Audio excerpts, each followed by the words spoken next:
My friends బాగుండరు కదా మీరంతా. ఈరోజు మనం నిమ్మకాయ పచ్చడి పెట్టుకున్నాం రండి. చేసే విధానం చూపిస్తాను.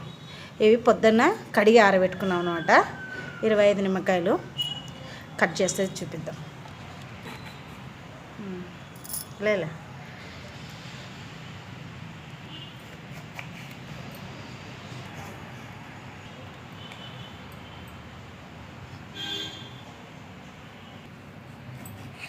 ఇంకా చిన్న చిన్న ఉప్పులు కట్ చేసి పెట్టుకోవాలి చూడండి.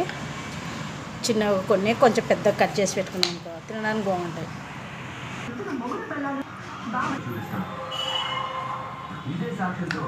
కట్ చేసుకున్న నిమ్మకాయలు దీంట్లో వేసుకుందాం. దీంట్లో వేసుకుంటే ఉప్పు బాగా కలుపుకోవడానికి వస్తుంది. ఒక గిన్నెడైనా 25 నిమ్మకాయలు తీసుకున్నాం కదా.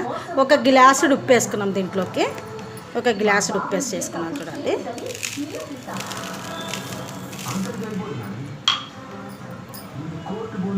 ఇప్పుడు కలిపేసాము. ఇట్లా బాగా కలిపెట్టుకోవాలా. ఒక 4-5 రోజులు ఉప్పులోనే ఊరబెట్టుకోవాలి. మనం ఒక 25 రోజులు ఊరబెట్టుకోవాలి చూడండి. ఒక 20 రోజులు కానీ ఒక వారం రోజులు కానీ ఊరబెట్టుకున్నాం అనుకో బాగా మెత్తగా అయిన తర్వాత మళ్ళీ ఉప్పు మెంతుల పిండి వేసుకున్నాం.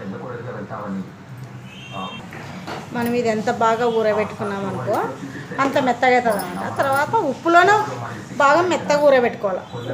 కొన్ని రోజుల తర్వాత కారము మెంతుల పిండి వేసుకున్నాం. ఫ్రెండ్స్, ఆ రోజు నిమ్మకాయలు కట్ చేసి పెట్టినాం కదా, బాగా మగ్గినాయి. ఈరోజు ఉప్పు కారం 4 రోజులు అయింది. బాగా ఉప్పులోనే మగ్గించినాం అనమాట. ఈరోజు ఉప్పు కారం వేసి చూపిద్దాం. ఆ రోజు ఈ గ్లాస్కి ఉప్పు తీసుకున్నాం కదా, ఈరోజు కారం దీన్ని నిండా వేసేద్దాం. ఒక గిద్దెడు పడుతుంది అనమాట. కొలత కారం తీసుకుంటాం. ఇప్పుడు నిమ్మకాయలు ఇట్లున్నాయి కదా, దీంట్లోకి మనకి కొద్దిగా గుజ్జు కావాలంటే నిమ్మకాయలు పిండి వేసుకున్నాల రసము. 25 నిమ్మకాయలు పెట్టుకున్నాం. మళ్ళీ 20 నిమ్మకాయలు మనము జ్యూస్ పిండి వేస్తాం. దాంట్లోకి నిమ్మకాయలు కట్ చేసుకొని మనము జ్యూస్ కోసం కట్ చేసుకుంటున్నాం అనమాట. గుజ్జు ఎక్కువ కావాలంటే మనం నిమ్మకాయ జ్యూస్ ఎంత వేసుకుంటే అంత గుజ్జు వస్తుంది అనమాట పిల్లలు తినడానికి. నిమ్మకాయ జ్యూస్ అట్లా పిండుకోవాలి చూడండి. అట్లా దాంట్లో వేసుకొని పిండి వేసుకోవాలి చూడండి.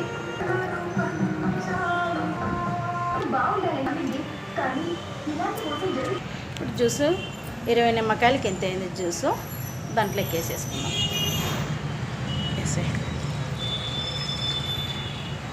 ఈ ఊరు ఎందుకంటే జ్యూస్ ఎందుకు వేసానంటే బాగా ఊరు వస్తుంది అనమాట. అన్నంలో కలుపుకోవడానికి బాగుంటుంది. మనం ఫస్టే ఉప్పు వేసుకున్నాం కదా, దాంట్లోకి వేసే ఐటమ్స్ మెంతులు, జీలకర్ర, ఆవాల పిండి ఇవి వేయించి మిక్సీ పట్టుకోవాలన్నమాట. మనము మిక్సీకి ఆడించుకున్నాం కదా, ముందే ఆడించి పెట్టుకున్నాం అనమాట. ఇది మెంతుల పొడి, జీలకర్ర, ఆవాల పిండి, దాంట్లో కారం వేసుకోవాలి చూడండి. వేసే విధానం చూపిద్దాం.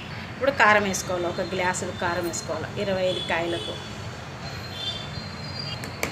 మెంతుల పిండి తీసుకుందాం. వేసేసి పిండి, ఆవాల పిండి ఇవన్నీ ఎక్కువ వేసుకున్నాం బాగుంటుంది. కారం పొడి తగినంత. ఇప్పుడు అన్నీ వేసి పెట్టుకున్నాం కదా, కలిపెట్టుకున్నాం. ఉప్పు ముందే ఉప్పులో ఆరబెట్టుకున్నాం కాబట్టి ఊరబెట్టుకున్నాం కాబట్టి ఉప్పు వేసే అవసరం లేదు చూడండి. మనకు ఉప్పు ఏమైనా తక్కువ అయిందనుకో ఇప్పుడు మనం వేసుకోవచ్చు అన్నట్టు. ఫస్ట్ కొలత ప్రకారం వేసుకుంటాం కాబట్టి ఏం కాదు. కొద్దిగా ఉప్పు తక్కువ వచ్చిందనమాట. ఇప్పుడు మనం నిమ్మకాయ జ్యూస్ అవి వేసినాం కదా, కొద్దిగా ఉప్పు వేసుకోవాలన్నమాట. మనము ఆయిల్ ముందే కాంచి పెట్టుకున్నాం అనమాట. తొందర చల్లగా కాదు కాబట్టి ముందే కాంచి పెట్టుకున్నాం. 1/4 కేజీకి కొద్దిగా ఎక్కువ ఆయిల్ వేసుకున్నాం అనమాట. దాంట్లోకి చట్నీలోకి వెళ్ళిపేసుకున్నాం. చల్లగా అయిన తర్వాత చట్నీలోకి వేసుకోవాలి. కొంతమంది వేసుకుంటారు, కొంతమంది వేసుకోరు. మనం ఆయిల్ వేసుకుంటే ఎక్కువ రోజులు నిల్వ ఉంటుంది అనమాట చట్నీ. ఇప్పుడు ఆయిల్ వేసి కలుపుకున్నాం. ఇప్పుడైతే మనకి సీజన్ కదట, చట్నీలు పెట్టే సీజన్ కాబట్టి ఇప్పుడైతే నిమ్మకాయలు తక్కువ ఉంటాయి. మనం ఎన్ని అయినా పెట్టుకోవచ్చు అనమాట. ఇప్పుడు ఆయిల్ వేసుకున్నాం కదా, ఇట్లా కలిపి పెట్టుకోవాలన్నమాట. మనము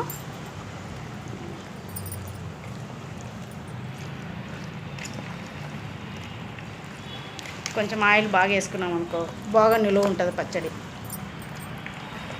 నిమ్మకాయ పచ్చడి పుల్లగా తినొచ్చేది. దానికి నిమ్మకాయ చట్నీ నచ్చినట్లంటే ఛానల్ ఫాలో కావండి అబ్బా.